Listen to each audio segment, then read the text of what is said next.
بسم اللہ الرحمن الرحیم۔ السلام علیکم ورحمۃ اللہ وبرکاتہ۔ شیعہ شر البریہ کے کفریہ عقائد کا ذکر چل رہا ہے، اور میں پہلے بھی عرض کر چکا ہوں کہ شیعہ کا موجودہ قرآن پر ایمان نہیں ہے۔ تحریف قرآن کا عقیدہ رکھنا یہ شیعہ کے کافر ہونے کی بنیادی وجوہات میں سے ایک ہے۔ یہ میرے ہاتھ میں کتاب ہے، اس کتاب کا نام ہے آراء حول القرآن۔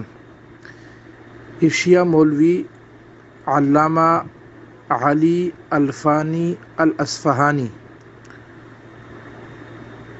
اس کی لکھی ہوئی کتاب ہے۔ اس کتاب کے اندر یہ شیعہ باقاعدہ اعتراف کر رہا ہے، اپنے ان مولویوں کا نام گنوا رہا ہے جو عقیدہ تحریف قرآن رکھتے ہیں۔ کہا سب سے پہلے عقیدہ تحریف قرآن کا اعتراف جس نے کیا ہے وہ ہمارا مولوی علی بن ابراہیم ہے۔ اس نے اعتراف کیا ہے کہ ہمارے علی بن ابراہیم نے اپنی تفسیر میں لکھا ہے کہ قرآن کریم کے اندر نعوذ باللہ تحریف ہوئی ہے، اور پھر باقاعدہ مثالیں دے دے کر اپنے عقیدے کا بیان کیا ہے۔ علی بن ابراہیم شیعہ کہتا ہے کہ قرآن کریم میں جو یہ آیت ہے لیکن اللہ یشہد بما انزل الیک انزلہ بعلمہ والملائکۃ یشہدون، اس آیت کے اندر اس لفظ کے بعد بما انزل الیک فی علی یہ الفاظ تھے جو نعوذ باللہ کہتا ہے کہ اس میں تبدیلی کر دی گئی ہے، اور یہ بدبخت نعوذ باللہ دوسری مثال دے رہا ہے کہ قرآن کریم کے اندر جو یہ آیت ہے یا ایھا الرسول بلغ ما انزل الیک من ربک فإن لم تفعل فما بلغت رسالتہ، کہتے ہیں اس کے بیچ میں فی علی کے الفاظ تھے جو اس سے نکالے گئے، نعوذ باللہ ثم نعوذ باللہ۔ آگے بدبخت کہتا ہے کہ یہ جو آیت ہے ان الذین کفروا وظلموا لم یکن اللہ لیغفر لهم، کہتے اس میں یہ الفاظ تھے وظلموا آل محمد حقهم،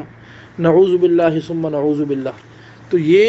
گویا کہ ان کا یہ کفریہ دعویٰ ہے جو آپ کے سامنے آ گیا۔ اسی طرح ایک اور مثال دے رہے ہیں وَسَيَعْلَمُ الَّذِينَ ظَلَمُوا أَيَّ مُنْقَلَبٍ يَنْقَلِبُونَ، کہتے اس کے اندر یہ لفظ انہوں نے تبدیل کیا ہے، یہ کہتے کہ اصل میں یہ لفظ تھا آل محمد حقهم، نعوذ باللہ ثم نعوذ باللہ۔ اسی طرح وَلَوْ تَرَى إِذِ الظَّالِمُونَ فِي غَمَرَاتِ الْمَوْتِ، کہتے اس کے بیچ میں بھی الفاظ یہ تھے الَّذِينَ ظَلَمُوا آل محمد حقهم۔ تو نعوذ باللہ باقاعدہ آیات بتا کر اور اس میں اپنے عقیدہ تحریف کا اظہار کیا ہے، اور اعتراف کر رہا ہے یہ مصنف علی الفانی اصفہانی اپنے ان مولویوں کے بارے میں جنہوں نے عقیدہ تحریف قرآن رکھا ہے، اور پھر ساتھ کہتا ہے یہی عقیدہ جو ہے علامہ کلینی کے بھی تھا، وَيَظْهَرُ ذَلِكَ مِنَ الْكُلَيْنِ، اور اسی عقیدے کا اظہار ہوتا ہے کلینی سے بھی، اور اسی طرح کہہ رہے ہمارے سید الجزائری جو ہے اس کا بھی یہی عقیدہ تھا۔ تو گویا یہ اسکین آپ دیکھ رہے ہیں آراء حول القرآن نامی کتاب کا، اور خود پڑھ رہے ہیں کہ اس میں علی الفانی الاصفہانی نے اپنے ائمہ کے نام بھی بتائے، اور ان آیاتوں کی نشاندہی کی جو ان کے ائمہ نے لکھا ہے کہ ان آیات کے اندر نعوذ باللہ ثم نعوذ باللہ شیعہ عقیدے کے مطابق تحریف ہوئی ہے۔ اب ایمانداری سے سوچیں، وہ شیعہ جو کسی چینل پہ آ کر اور ہمارے سادہ مولویوں کو دھوکہ دینے کی کوشش کرتے ہیں کہ ہم تو تحریف قرآن کا عقیدہ نہیں رکھتے ہیں، تو اپنی کتاب کھول کے دیکھ لیں، اور لوگ ساتھی جو ہے اس اسکین کو اپنے پاس محفوظ کر لیں، بوقت ضرورت اس کو دکھائیں کہ یہ دیکھو کتنی صراحت کے ساتھ اس قرآن کریم کا انکار کیا جا رہا ہے، اور اس قرآن کریم کے اندر عقیدہ تحریف قرآن جو کہ کفریہ عقیدہ ہے اس کا برملا اظہار جو ہے یہ اپنی کتاب میں کر رہے ہیں۔ اللہ تعالیٰ سے دعا ہے اللہ تعالیٰ شیعہ شر البریہ کی نحوست سے